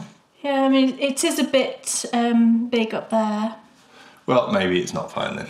Maybe it's a gift. But it fits Bryony though. Yeah, that's true, but I'm knitting her another one. Yeah. So maybe it's a gift. But for who?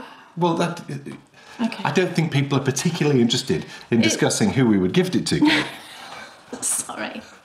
It's a shame, I really like it, but I think it has just got a bit too much. But well, maybe if I put a pom-pom on, it might pull it down, and then it'd be okay. I was going to knit 3 of these anyway, so I could knit a 3rd one and just knit it on the right size needles. Well, we discovered that because I couldn't work out why, I couldn't work out why it was so big, and then I looked at his needles and realised he was using the wrong size. So the reason why I selected this hat, as you know, so many people know, is because it's got the same colour work on it as the Clayoquot cardigan, which I'm knitting. This is the Clayoquot Toque, and I've now cast on another one, which I will show you next time. And as you know, as we've said, this fits Bryony perfectly, so I'm just doing it exactly the same as I did before, but with different colours. And the colours are great, actually. There's blues and... Oh, yeah, we've gone for... It's really nice. Like a turquoise and a navy blue and a white. That's really nice. What I'm trying to do is I'm trying to just get... Because I'm not particularly happy with my 3-stranded colour bit. 3-coloured bit, you know, where there's 3... The gauge is just not quite right, and it's difficult, you know, getting the floats right when I found, anyway, when you're doing that. So I just want to work on that and get that really good so that when I hit those points when I'm knitting the cardigan, then I'm not going to have... Well, I'm going to do it to the best of my abilities. The other thing as well that you'll see is it pulls in here, so I need to just make sure that when I get to this bit, I just really slacken off a little bit. It's tough when you're just doing one stitch. I need to really sort of stop. It's the whites that are really sinking in a bit. Yeah, they are, yeah. So it looks like corrugated. It looks corrugated-y, which is not a bad thing, I suppose. No. But yeah, there's definitely... So it needs a bit of work, but that's fine because I'm going to knit 3, and then by the time I've knit the 3rd, I should then hopefully be in the best possible position to... I just can't wait. Maybe you should knit cowls, and then it doesn't matter if it turns out longer, because we seem to have this issue with... Yeah, well, I need to get it right. Don't we? Being longer. There's no point... You know, this yarn is so cheap. That's true. It's the drops charisma again. So I need to get it right, and you know, it all comes down, as I found, it all comes down to practice, doesn't it? And getting your technique right. And I mean, what you could have done is done the decreases more rapidly, couldn't you? I suppose. Yeah, I mean, I think I was worried in the first instance because I've not knitted before. Yeah, how? I mean, I like the decreases. I like the decreases. It's one of these swirl decreases. I think they look nice. Yeah, I think it's every other round, isn't it? So you could have actually switched to every round, just to shorten the hat up a bit. I did sneak in at 2 or 3 every round. Oh, right, okay. But then I was putting in, I just sort of evened it out a little bit to try and, you know, lose a little bit of length. But Clayoquot Toque, great pattern, and I'm already knitting another one, which I'll show you next time. What else is off your needle. Well, it's my second pair of socks, yay! And it's these ones. I've shown before when I was part way through the second, or when I just cast on the second, I think. So I've gone ahead and finished these. And this is just in some of my own hand dyed. I dyed up a skein for myself just before Christmas to take away to work on while we were away at Christmas. And this is the Sugared Violet colourway. And they're just absolutely basically plain sock, you know, totally one colour, no separate heel or toe. And I don't know that I can ever recall knitting just completely plain socks like this, you know, not even with a contrast heel. Yeah. There's a certain kind of beauty in the simplicity of it, don't you think? Yeah, and I really like that. And I think sometimes you think you've got to sort of throw everything at something. I sometimes feel like that. Less is more. Yeah, but sometimes, like Dan says, less is more, and I think they just look lovely. I'm going to give these to someone, I think, for a birthday gift. And I really enjoyed knitting them, so I think... And once I thought, oh, I'm going to give them to that person, I was thinking about that person then when I was knitting them. So you kind of knit in happy thoughts, don't you, into a project. So yeah, I'm going to give these as a gift. So they're all done. Lovely. So again, that's 64 stitches, 2.25mm. And this yarn base was an 80-20. So it's the 2-ply high twist 80-20, which I really like because it's a bit thicker than like a standard 75-25. Although I have been using that kind of basic 75-25 hand dyers type of yarn quite a lot lately for socks, and it does work brilliantly well. I find that that particular base, it blocks fantastically well, and all the stitches look really even. And it just seems, it's just a really, really good sock yarn, that kind of, you know, the one that a lot of hand dyers use. But this one I really like because it's just a tiny bit thicker. So again, I put in my umbrella toe, standard heel flap and turn, and gusset decreases. So lovely, all done. Let's get this cake finished. Oh! And then we can eat it. Oh yes, to eat it. Yeah, or to eat it. But before we do that, we have to deal with our lovely drizzle topping. So it's time for us to head back to the kitchen and finish off our delicious gluten-free lemon and polenta drizzle cake.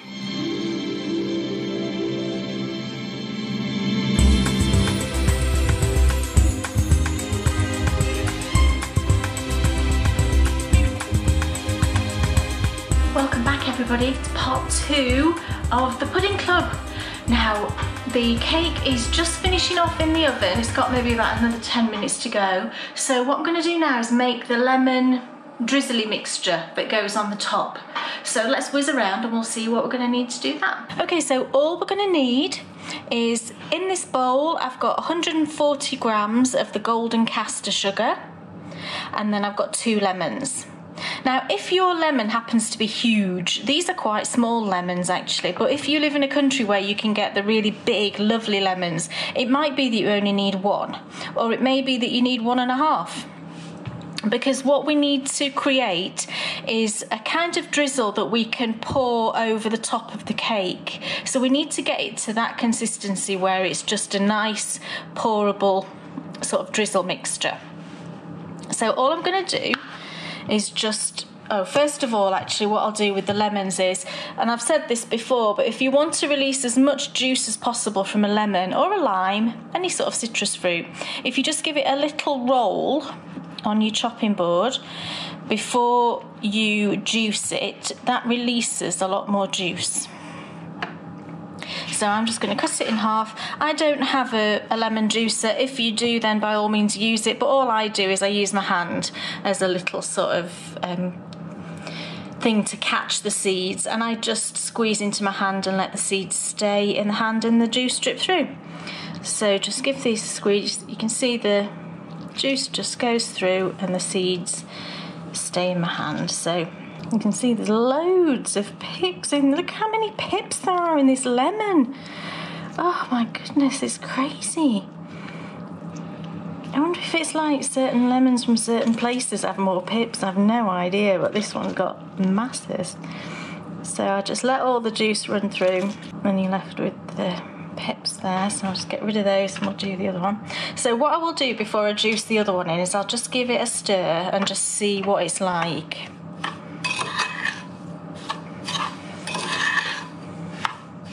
So you can see that's not going to be a drizzly consistency, it's way too thick at the moment. So I will squeeze in another half a lemon and see where that gets us. Normally for a lemon drizzle topping you would use icing sugar. Now the reason we don't use icing sugar for this is because we want that topping to be crunchy.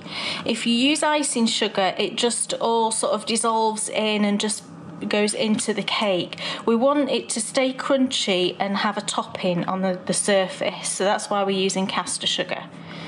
So let's now give that a mix and see where that's up to. See, that's looking much more drizzly.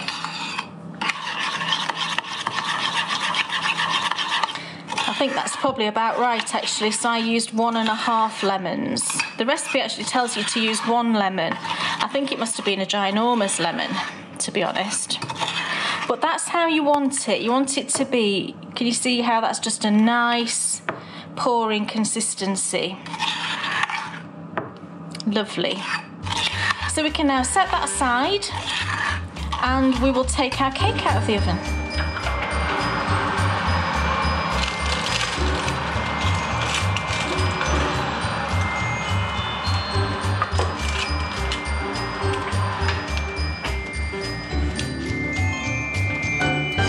So our cake is out of the oven, we've made our drizzle, and now we just need to let it cool for just about 10 minutes. It still needs to be warm, but we just want to let that very hot heat just dissipate a little bit. So give it 10 minutes and then we're going to put the topping on.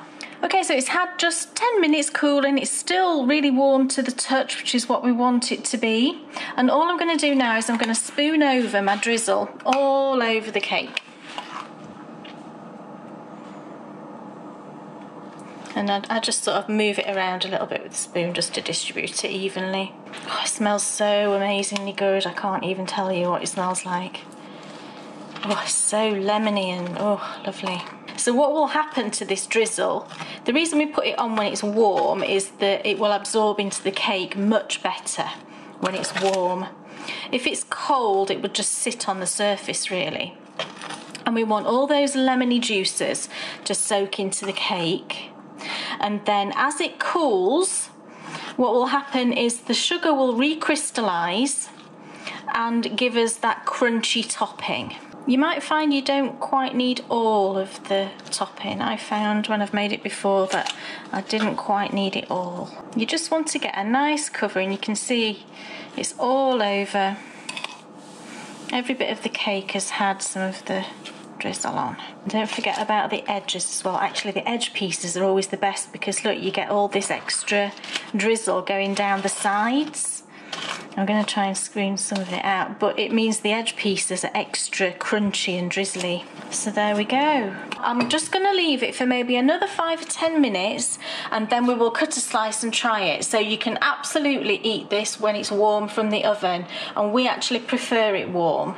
But you can just let this go completely cold, and it's fantastic cold for picnics, sandwich boxes, mid-afternoon with a cup of tea. It's just perfect, and it also reheats really well. So if you've let it go cold and it's the next day, you can cut a slice, pop it in the microwave, reheat it, and it's absolutely fantastic.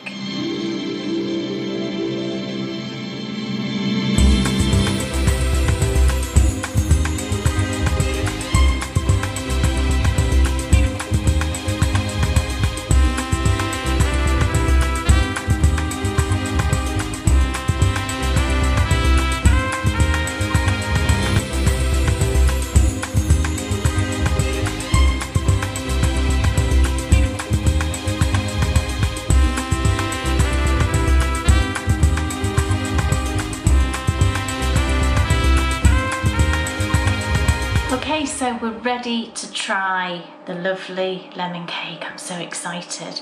Now what I'm actually eating mine with this time is a different type of cream. I'm really sorry, but this time I've got extra thick double cream. So this is just really thick. It's not clotted cream, but it's really thick. And I obviously don't know whether you can get this in other countries, but for this type of of dessert, it's really good because it's obviously it's kind of like a clotted cream, but not quite as thick, not quite as solid. So it's really good. Now you could have it if you're eating it warm. You could have it with custard. You could have it with the ice cream that we've made previously, or you could just have it with normal pouring cream. Or you could whip up some cream either. Anything really. But I'm having it with this lovely extra thick double cream. So are we ready to try it? I'm so excited. The topping's really nice and crunchy. Let's get a bit of cream.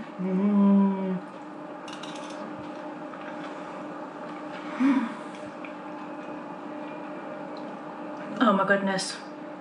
Oh, it's so good. And what I love about this cake is you get that sharpness, you know, you get that little tingle at the back of your mouth from all the lemon, but yet you get the sweetness from the sugar. You know, your cream is obviously sweet as well, or custard, or whatever you're having it with. Oh, it's fantastic. I absolutely love it. And it's gluten-free. It's a win-win, isn't it? Fantastic. So I'm going to go away and I'm going to finish my whole piece of lemon cake because it's so delicious. And we will see you back next time for more Pudding Club.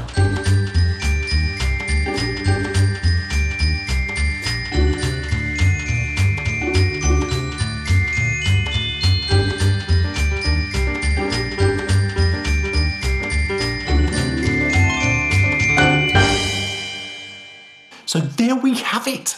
Go away and get your ingredients out and get cooking. Trust me. Yummy. Go and do it. It's really good. It's delicious. Really good. Really delicious. And, you know, in so many circumstances, as I've said already. So, yeah, give it a try and I'd love to know what you think. Yes. Because for me, it is just, it takes all my favourite ingredients and it creates the most perfect cake. Yeah, it's very versatile. Lemon's brilliant, isn't it? And it's it's a very versatile thing. And I think anything that you make that does have that versatility, I think is brilliant because, you know, you might make it for a family gathering, say, but you could have some left for the next day and you might be going on a picnic and you can take it for that. And it's just brilliant. I enjoy, I think, so much anything that has that sort of clean. Yes. Do you know what I mean? It's not sickly. And this applies to all types of things that you eat. I think if something feels claggy or greasy or, you know, if that's when things become not particularly pleasant. And this is just, it's the cleanest. You know, let's be honest, spotted dick feels pretty darn claggy after you've eaten it. It's a heavy old pudding, isn't it? Delicious. Yes. You see, but you can only have a little bit. I always forget that, you know, one of the other predominant flavours in spotted dick is the lemon. Lemon, you put lemon in that. That's the reason why I like it so much. It's such a brilliant fruit, isn't it, lemon? And the best thing I think about this is that you use the whole lemon. Yeah. Just using that whole lemon in the way that you do for this recipe, I think is just that. I think that's what gives the most, you know, the maximum amount of flavour. So could you use oranges? Well, I have got another recipe for a whole orange cake. Wow. Could you make that cake, though, with oranges instead of lemon? I don't know. An orange is bigger than a lemon, so you'd have to adjust the amount. The fun that you can have. I have got a recipe that uses a whole orange, and it does have ground almonds, but then it does have flour as well. Right. Folks, just remember, everything you see here on our channel is produced with the support of our Bakery Bears patrons. And if you would like to find out more about what it means to be a patron, keeping the show on air, but also getting access to all the things that we film, you can read the little thing up above and follow the link below and you'll find out all about it. Now though, it's time for us to get really excited because we're gearing up for the second episode in New Adventures. Yes. And it's a first for us. Thank you all so much as well I'm so thrilled that you enjoyed the first episode and, you know, first time ever that we've really done a proper first and second parter as we tell the story of James Cook. And, you know, in this second part, I announced a cake. And, you know, you were the one who was, like, so keen to go up here anyway, which is just brilliant. And it's not, at no point is it, like, steep. It's like a... I don't mind steep. Well, that's cool. We are climbing a mountain. It is actually a mountain. Because it's over 1,000 feet. It is a mountain. It's classed as a mountain. And we've never done that before. No. Have we ever climbed a mountain? No. We did, in the lakes. We didn't get to the top. Oh, we didn't quite get to the... We would have, but Bryony was like flagging. She'd have We didn't... there. She probably would have, but it started to rain and it was a little bit... We didn't want to...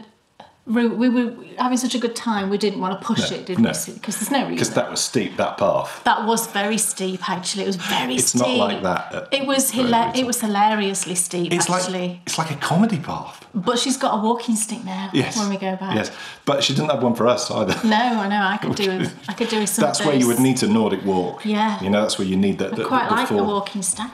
I think I'd quite like a walking stick. There's a real... 2 of them or just one? I don't know. Because I think, you know, to do it properly... You need 2, don't you? Yeah, and there's a proper reason why, you know. It gives you that... Yeah. It like turns you into an animal, You've got to have that rhythm, haven't you? And it's grounding you. You've got to have that right... I don't know. That's why people go out and practice it. I know. Yeah. We've seen them, haven't we? Could all go wrong. Yeah, it could. And then I'd end up carrying 6 sticks. That's true, yeah.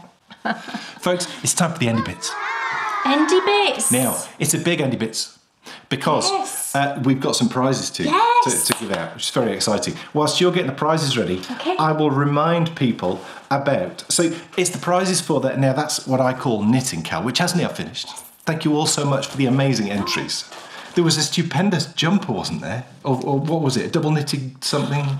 Double knitted Star Wars scarf. Yes. Go to the thread and check it out. It's just, it's the most amazing thing ever. So while Kay gets those prizes out, I will give you an update on our Pyramid KAL and Run. Remember, the Pyramid Run is open to everybody, so please come and join the team. You can go to our Ravelry thread to find out all about how you get involved with that. But it's the end of a month, or at least it was a few days ago, so it's now time for me to give you an update on where we're at. And in the first 2 months, we've been slightly behind. We're circumnavigating, going straight around the world, and we need to do 2,075 miles a month, and we fell short in January. We were like 1,876. I can tell you that in March, we absolutely smashed our 2,075 mile target. Wow. And we covered 2,196.71 miles in March. Now, because we were slightly behind in January, that's just put us slightly back. So we're just still slightly behind where we need to be. But if we keep up that pace, well, we've done a total of 6,076. So we're about 100 miles behind where we should be. But we're now, we just need to keep that pace up. But please come and join the team and make us smash that pace. That would be great. We could get back early to the pyramid and help them build it. Start the party early. Start the party early, definitely. Because the other part of the Great Pyramid KAL and Run is the KAL, of course. And the KAL is our patron-exclusive KAL. And you are building a pyramid. Yes. The Great Pyramid of Giza. We're building the Great Pyramid of Giza. And you have been behind schedule. So far. Are you still? No. Oh, my goodness. Come on! So, how many blocks have you? Thanks to Epic Knitting this last month, we are currently at 640,998 blocks for our pyramid. Our target is 2,300,000.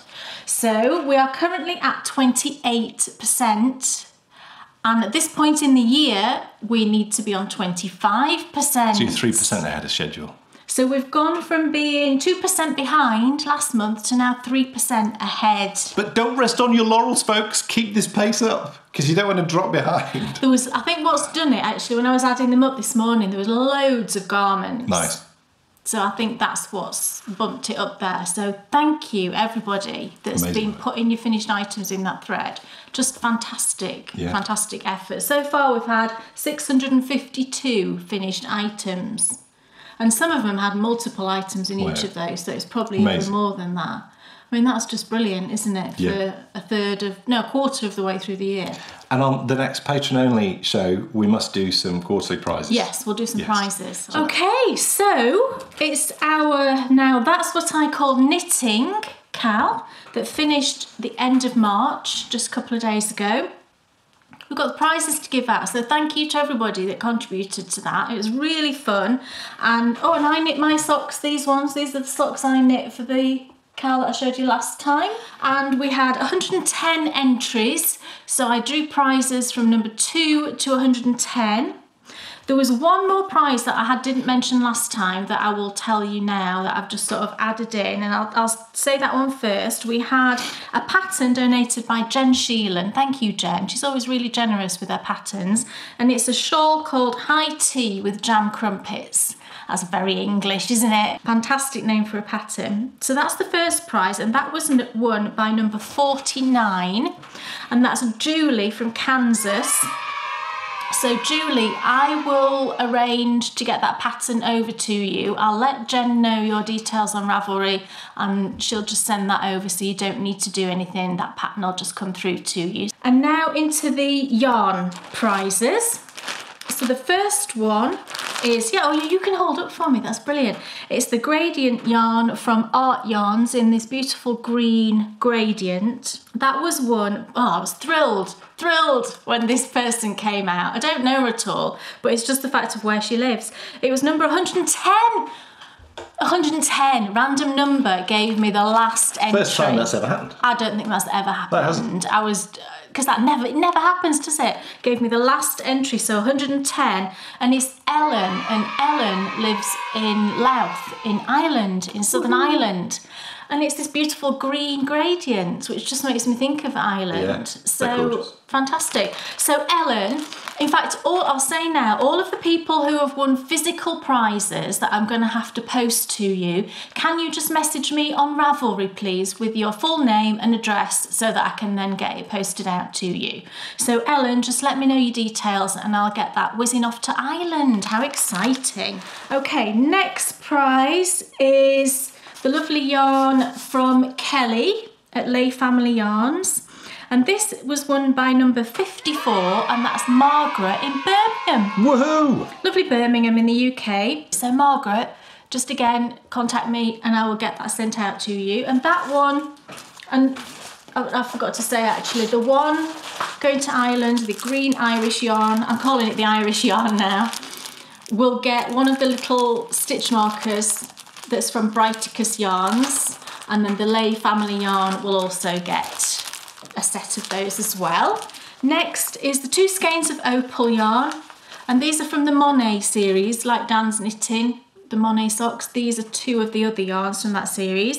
And this was won by number 11, and that's Olivia in Florida. Woohoo! So again, contact me and they are yours. And lovely Olivia she's in the process of writing an article for our next issue of Knitability. She is. That's the issue of Knitability with Kay's interview with Hoagie Locatelli. Woohoo! And also a great interview with Jade Prosser from Canada. Oh, yes. Who's also knit something beautiful in Cascade Heritage. All right. And there'll be a picture in the copy of Knitability. Brilliant. So, Olivia, those 2 are yours. And then the last prize was my yarn, which is the set of yarns that I knit my socks in. And this one has gone to number 66. We all know who that is. We know this person. Order 66.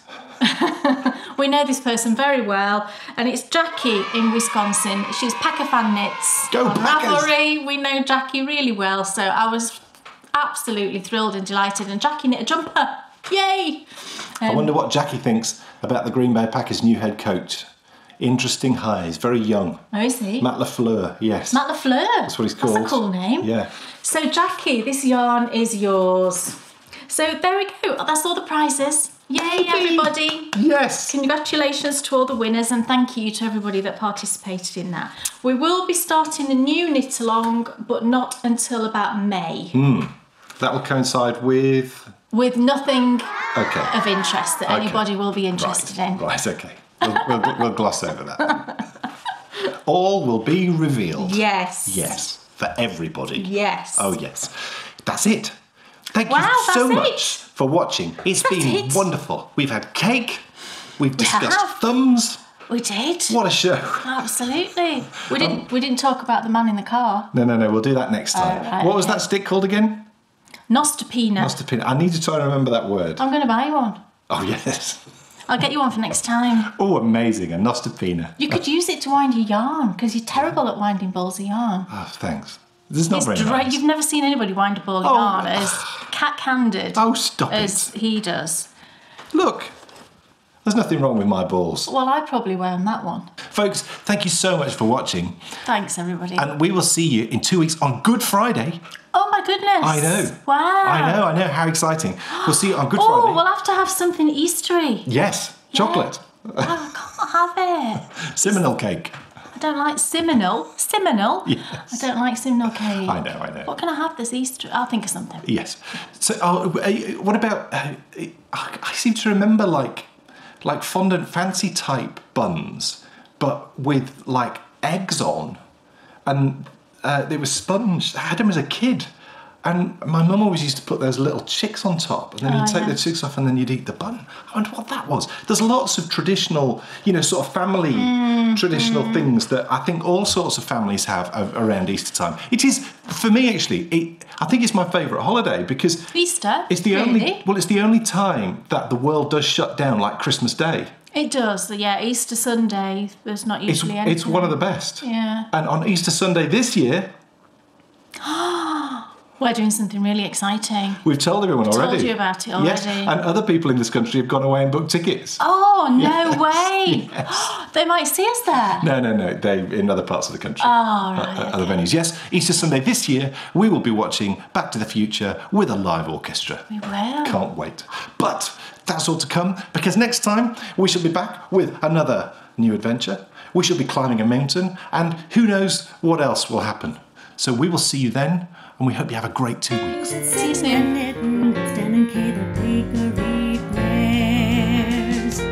Enthusiasm's not quitting for Stan and Kay the bakery bears. They'll take you to fabulous places of which their favorites they'll share. You better buy a pattern and get yourself a bakery bear. You'll find yourself in a castle watching the bakery bears. It never feels like a hassle to sit and watch the bakery bears. What's on your shelf or what?